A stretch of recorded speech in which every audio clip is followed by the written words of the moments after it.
because many times we confuse between several things. One, what is the country, the republic, the nation, the government, and the state. Kiaru Member of Parliament Ndindi Nyoro is expected to break silence today through a media invite. Ndindi Nyoro has scheduled to address the nation at exactly 12 p.m. today afternoon. Remember, Ndindi Nyoro has been not on the limelight since the host of former Deputy President Rigathi Gachagua. Ndindi Nyoro, who was a very close ally to President William Ruto, has been fighting back his position recently. He was hosted at the National Assembly as the Budget and Appropriation Committee. Ndindi Nyoro, who has been silent for the past few months, today has said he will break silence.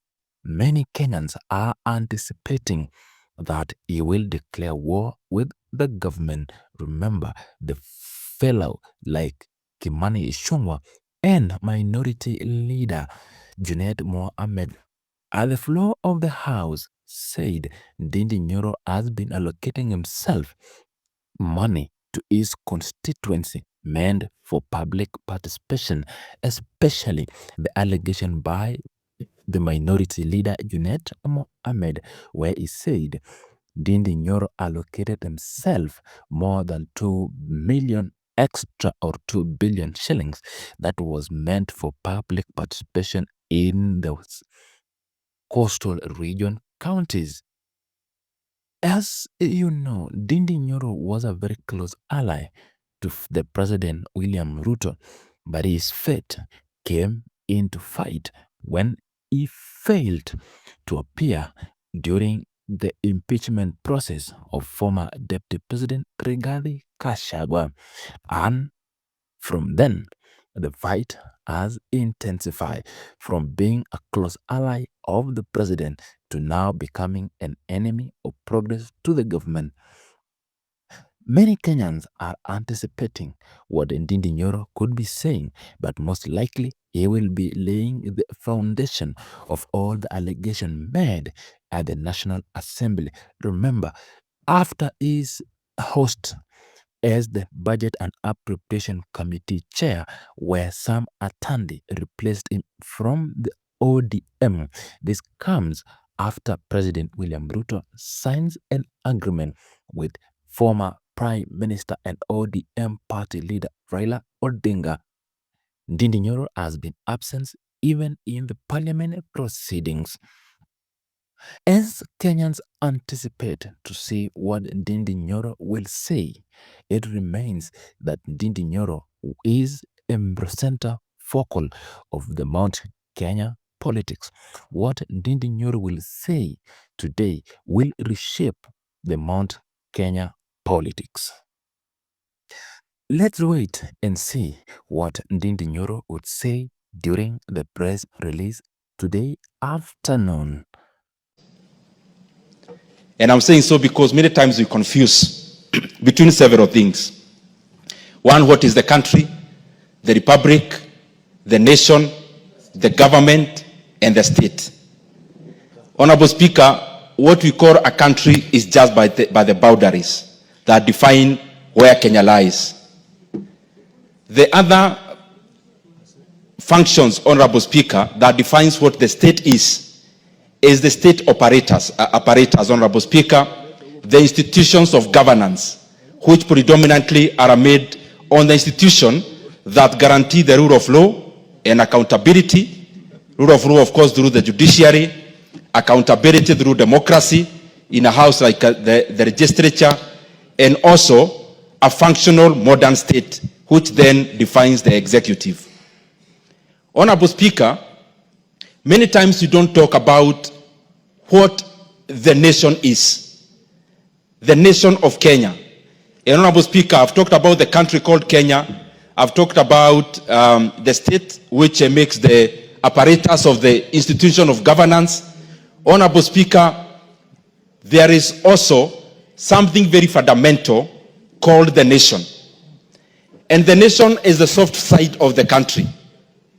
And Honorable Speaker, many times, even economically speaking, many countries actually progress when they have been able to align their culture.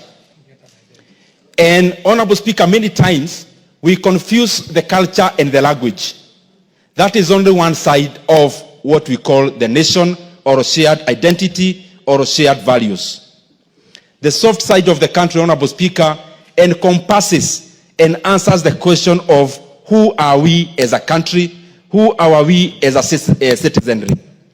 Honorable Speaker, one could be language, others could be shared values, others could be even our temperament, others could be our disposition as a people, because, Honorable Speaker, all these soft sides of what defines the people form what is called the culture.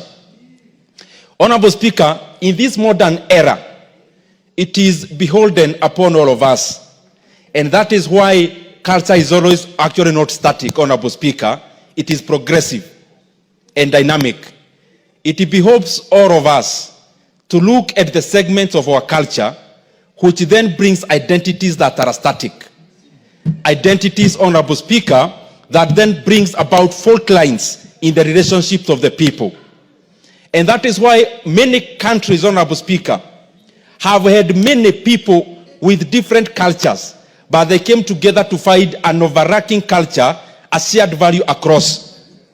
That is why a country like Switzerland is actually more fragmented in terms of ethnicities than Kenya. But when you look at it, it is more cohesive. A country like Tanzania, Honorable Speaker, is more fragmented in terms of ethnicities. But when you go to Arusha or Dar es Salaam, and you ask anyone which tribe you come from, the first thing they ask you is, are you Kenyan? And Honorable Speaker, what I'm just trying to say is that it is important progressively. It may not happen very suddenly. Progressively, that for a country to actually thrive economically, they have to pull in one direction. And for a people to pull in one direction, they have to be the same people. That homogeneity of the people, Honorable Speaker, comes about by coming up with a culture that overacts and a culture that is shared across all people. People could be speaking different languages. People could be different even in their appearance, Honorable Speaker, but it is important, even for a country to thrive, that we pull in one direction. And for us to pull in one direction, we first of all have to deal with the fault lines. We have to deal, Honorable Speaker, with things that divide us and find an overarching culture and shared values that bring us together as a people. And upon that, Honorable Speaker, the beauty is that we always have a chance. As a country, we have a chance. As a continent, we have a chance, Honorable Speaker, so that we can define ourselves, Honorable Speaker, through an overarching identity, and an identity that which is not static, but which is fluid. Honorable Speaker, most of the static identities are the ones that pull people apart. For example, when you are born in a different, speaking in a different language, Honorable Speaker, many times, therefore, in that particular ethnicity you come from, you may never be able to change it in your lifetime. But, Honorable Speaker, also, another static identity that we always have to live with, Honorable Speaker, many times it comes as religion. Honorable Speaker, there are also other fundamentally static identities. But the current era, the modern age of nation building, Honorable Speaker, departs from those static identities and chaperones and comes up, Honorable Speaker, with a fluid identity where people can cross over. In the identities that are static, you can't cross over. But in a fluid identity that brings people together, it becomes a big bus where anyone can get in, Honorable Speaker, and it becomes an identity where anyone can cross over, Honorable Speaker, and feel they belong.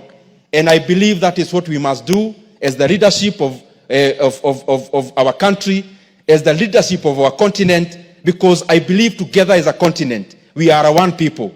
We just have to fight that one commonality, because together, and especially as Africa, we are one people, Honorable Speaker. We must act as one people. We must pull in one direction so that our continent can actually have better days ahead.